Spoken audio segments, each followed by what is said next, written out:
Boa tarde, galerinha aí, a nossa aula número 3 aí do segundo bimestre, tá?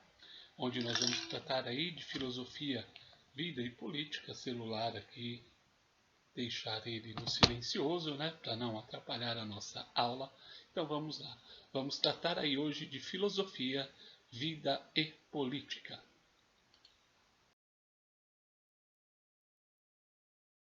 Bom, aqui o nosso material utilizado, como de costume, sempre apresentando o caderno do terceiro ano aqui, o caderno volume 2 e o livro Fundamentos da Filosofia, do professor Gilberto Cotrim e da professora Mirna Fernandes. Nós vamos tratar então da democracia, tão discutida democracia dos dias atuais, né? A democracia brasileira aí está passando aí por um momento difícil.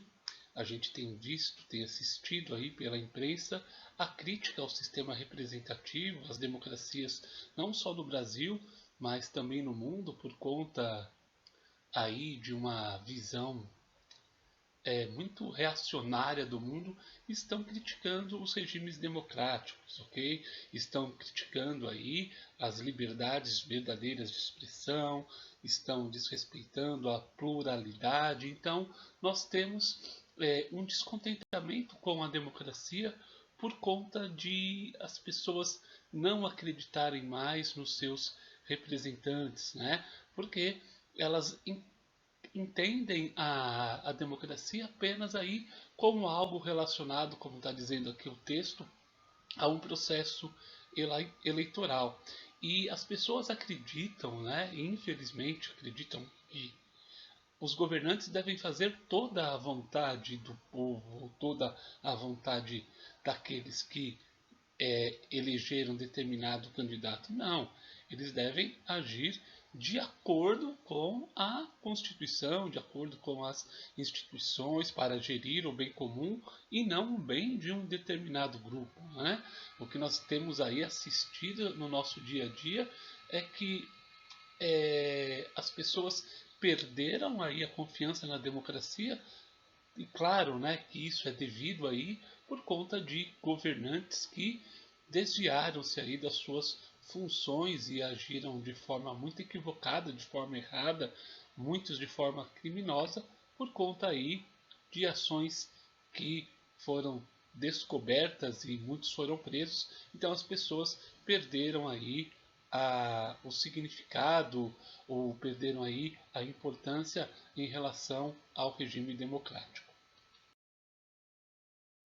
Bom, a maioria da população tem visto, bateu-se a porta, tem entendido que a democracia seria um sistema aí de privilégios, de favorecimentos, um sistema de corrupção e um sistema principalmente que não pune, né? Um sistema relacionado à impunidade.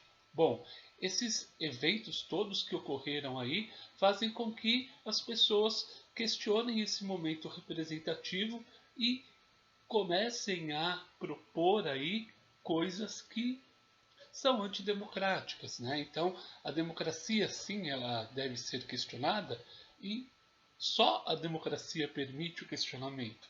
Então, quando nós vemos aí pessoas querendo acabar com o regime democrático e colocar outro tipo de regime, nós temos aí que entender que essas demandas, essas reclamações e esses questionamentos só ocorrem por conta da democracia. E na democracia não se pode tudo, tá? Na democracia se pode aquilo que a lei permite. Isso que é importante ser entendido. Bom, numa sociedade democrática, os governantes, aqueles que fazem as leis, né, o poder legislativo aí, eles devem atuar não só para atender a sua base eleitoral, o seu curral eleitoral, aos seus grupelhos, né? Eles devem fazer a lei para todos. E temos que entender que a liberdade de expressão e crítica ao regime está posta, está colocada, porém sempre dentro dos parâmetros da lei, do respeito, sem ameaças, sem quebradeira, sem destruição. Então, a democracia aí vai fazer com que nós possamos agir no mundo e buscar aí uma sociedade mais igualitária e justa. Bom, a democracia, diferentemente de outros regimes que nós temos aí, ela defende a liberdade e a igualdade entre os indivíduos. Tá? Então, para quem questiona a democracia, pense se vivesse num governo teocrático, num governo tirânico, num governo monárquico absoluto, as suas convicções políticas, as suas ideias, as suas propostas, elas não seriam aceitas, elas seriam reprimidas, elas seriam não aceitas, né? Então, você precisa entender que de todos os regimes, apesar de todas as suas falhas, a democracia é a melhor prática de governo que nós temos existentes nas sociedades contemporâneas.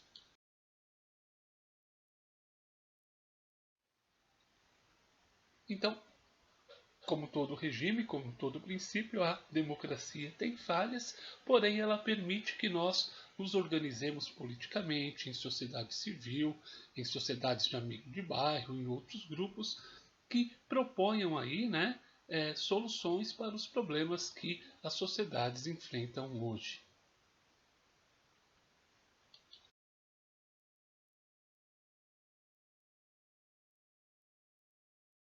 Vamos ver a democracia ateniense, ok? O berço da democracia que ocorre aí por voltas do século 6 e 4 a.C., lá na Grécia Antiga, e Atenas foi aí um primeiro grande exemplo de prática democrática, de um governo democrático. Atenas, até o século 8 a.C., vivia aí sobre um regime monárquico, ok? Onde o rei governava para poucos, tinha lá suas representações aristocráticas que comandavam a cidade e faziam com ela o que bem entendiam.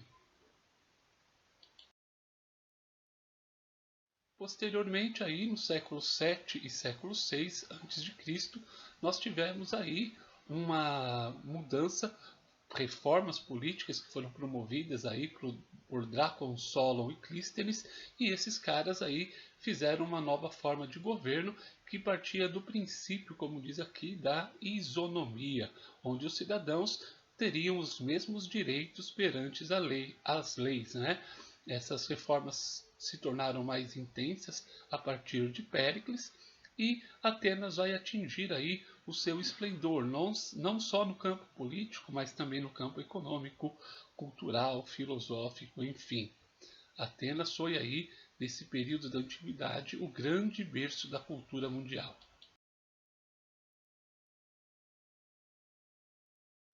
Bom, Atenas então tinha lá uma questão particular em relação à sua democracia, ok? A democracia em Atenas era uma democracia direta. Isso quer dizer o quê? Que os cidadãos podiam participar não só com o voto, mas também com direito à palavra na ágora, né, que seria a praça pública de debate em Atenas.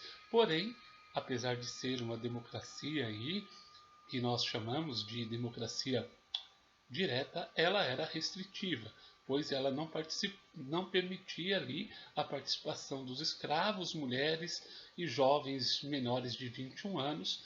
Essas pessoas não tinham direitos políticos, nem os estrangeiros, tá? Só podia ter direito político homens maiores de 21 anos, nascidos em Atenas e proprietários de terra e de bens econômicos. Essas limitações aí faziam que muitas pessoas ficassem afastadas do regime democrático ateniense. Porém, na prática, tá, o cidadão tinha lá o seu direito ao voto e ao direito à palavra. Então, ele ia lá propor ideias para solucionar os problemas da cidade quando esses cidadãos estavam reunidos em assembleias. Então, a participação política em Atenas, tá? Apesar de um número maior das pessoas não participarem, ela tinha ali uma democracia que foi um exemplo, onde as pessoas por meio de suas palavras ali, de seus comentários, de suas propostas, iam discutindo aí os problemas da polis, os problemas da cidade, ok? Então, nesse contexto aqui, as habilidades de argumentação, dialética, foram aí, oratória, foram cada vez mais intensificadas e nesse período aí vão surgir o grupo de filósofos sofistas e Sócrates, que é o grande filósofo aí, que posteriormente nós vamos estudar em separado.